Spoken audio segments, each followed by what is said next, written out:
Let's get some insights on the latest happenings at the Senate, plus the probe on flood control projects. Joining us this afternoon is Tindig Pilipinas Co-Convener Sylvia Claudio. Magandang hapon po, Ma'am Sylvia, si Lord po at si Denise. Magandang hapon po. Ma'am Sylvia? Yes, I think you are on mute, ma'am.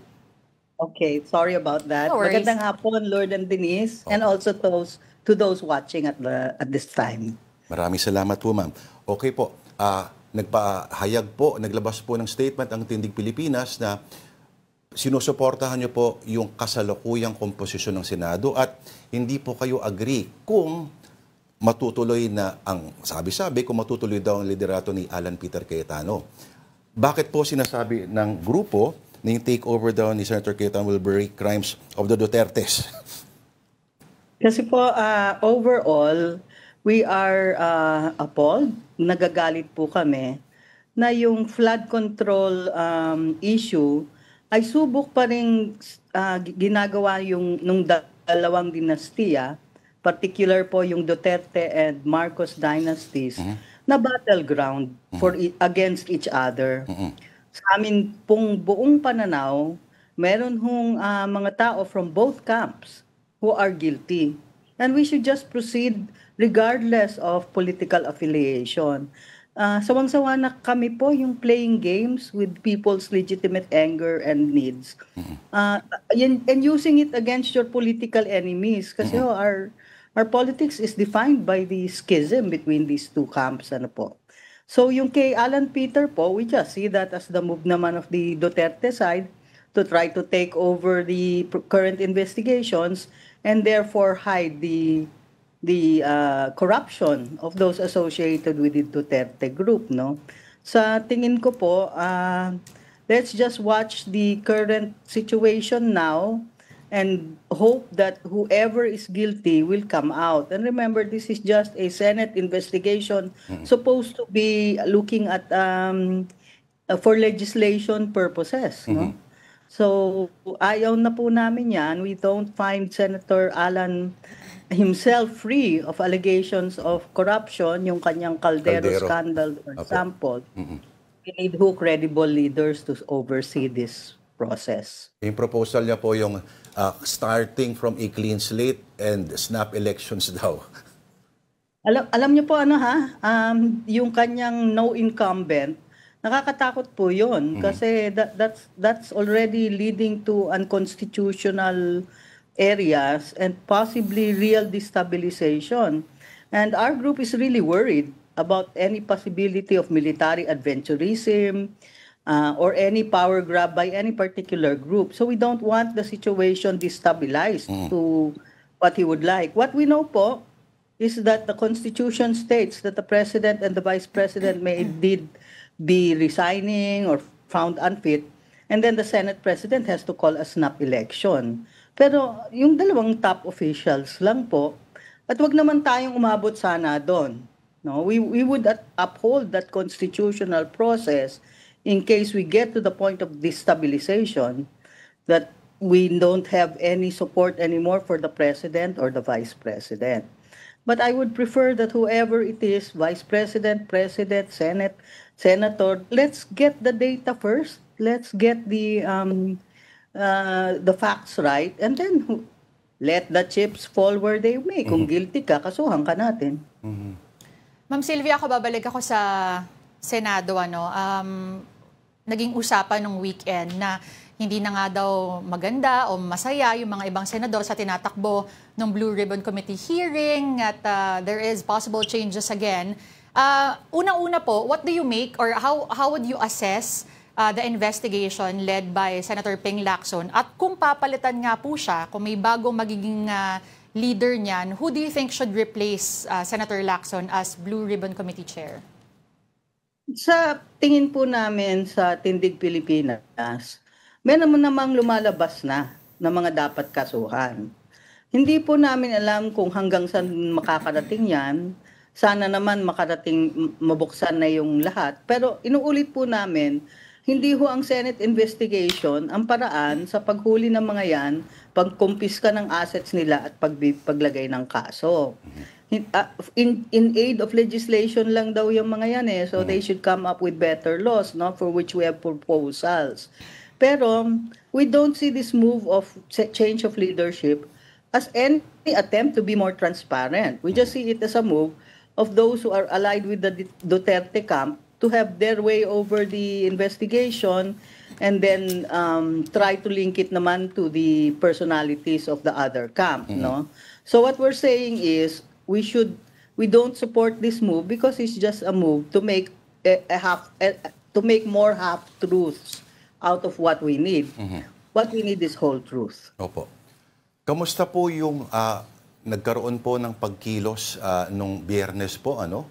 At yung noise barrage po na ginanap niyo sa may White Plains po ay ano po ang obserbasyon ninyo? At marami hong nagsasabi na kung may mobilization ulit sa November 30, sa mga nangyayari daw ngayon, parang dapat yata aga-agahan pa yata. Ano po masasabi niyo ron, Ma'am Sylvia? Bilang isang grupo na tumulong sa put together nung September 21 rally doon po sa may People Power, yes, no? Opo. At siyang nilaunch na hindi na lang daw siya march, ay movement na. The trillion peso march movement. Medyo payag po ako na late yung November 30. Pero yun po yung big rally. Nananawagan rin naman po kami sa ibang mga actions before that. It can be noise barrages, candle lighting, ang tawag ng ibang taga-simbahan, discernment circles, discussion groups. Pero ako po at ang Tindig Pilipinas, pumuposisyon po kami na wala namang may pag-aari ng movement, ng galit, at we encourage all our citizens to stay peaceful but to protest, no? Ang example ko po dyan, nung naglalakad-lakad ako nung September 21, paikot dun sa crowd, hindi na ko naririnig nung iba yung stage sa dami ng dumating. And yet people were staying, they were talking to each other, they were enjoying themselves because they went there to show their anger. And I saw Elvis, Spider-Man, and Batman. Si Batman. I think people should be creative, Opo. they should go out. Ang request lang po namin, please have peaceful protests. Please do not violate our laws and stay within the bounds of the Constitution. Pero ang tansya rin po namin, galit na galit yung tao. Kaya hindi naman ho kami, sino rin naman kami, we're a small group of people, no matter how many we are in our organizations. But when we made that call, people really responded. Okay. Ito po, bahagi rin po kayo, of course, ng isang pagkilos para po mas maging transparent pa yung mga investigasyon po ng ICI. Meron ho ba tayong natatanggap na kahit papaano mga inklings or na medyo bibigay na po sila at ipapakita na yung mga nangyayari po sa kanilang mga pagdinig? Kami po ay tinitignan ho namin yung venues, ano, at yung venues sa loob po ng batas. Ito ngang Senate ay in aid of legislation lang po yan. And we're really worried when people try to present only half-truths. Half-truths meaning only one side is guilty, only the other camp is guilty. They're all guilty. We hope that the proceedings can go on to show more people, but they will end it in aid of legislation. Yung ICI po, we hope can be more transparent and also can include people of ordinary citizens. Sana meron ding ma-appoint dyan, yun ang request namin. And sana people talaga that we can trust as people, no? Yung maganda talaga ang reputasyon. Marami rin pong ilang grupo, yung Right to Know Right Now Coalition na matagal ng Freedom of Information ang kanilang pinaglalaban. Ang ganda po nila ng proposals for the ICC. Very detailed, very reasonable, within the law. Kaya pwede rin natin tignan yan. Pero ang alam po rin namin, ombudsman dapat finally ang gagawa ng mga kaso. And one of our suggestions is that sana a special division of the Sandigang Bayan can be made to try these cases, these flood control issues, para mabilis po ang resolution. So, ang request po namin talaga sa taong bayan, so hirap na po tayo, alam namin. Kami rin po, pagod na sa kakarali, sa kakamatsag. Pero kita niyo po kung gaano kabulok ang sistema.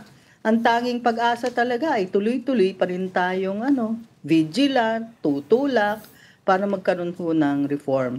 We have an opportunity for reform, but people will have to be working very, very hard.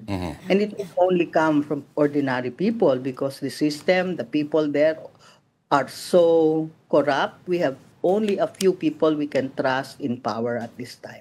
Nako, on that note, Ma'am Sylvia, kami po ibabati sa inyo ng belated Happy World Teachers Day. Maraming salamat po sa oras po ninyo. Kayo ho ba'y nagtuturo pa sa UP ulit, ma'am? Parang Professor Emerita, I can teach anytime. But I'm not teaching this semester. Pero Lord, buti nabanggit mo, excuse me, I don't mean naman to put down all the people in government and the bureaucracy. Ay, okay lang po yun. Oo, marami ho tayong lumalaban ng patas kasama na ang mga teacher. Apo. So may pag-asa pa rin naman, we can rely on many people in government. So I'm not, Mabuhay po kayo. I'm not calling for a revolutionary situation at this point. Alright. Maraming salamat po, ma'am. Ang Tindig Pilipinas Co-Convener, Sylvia Claudio. Thank you. Thank you po, ma'am.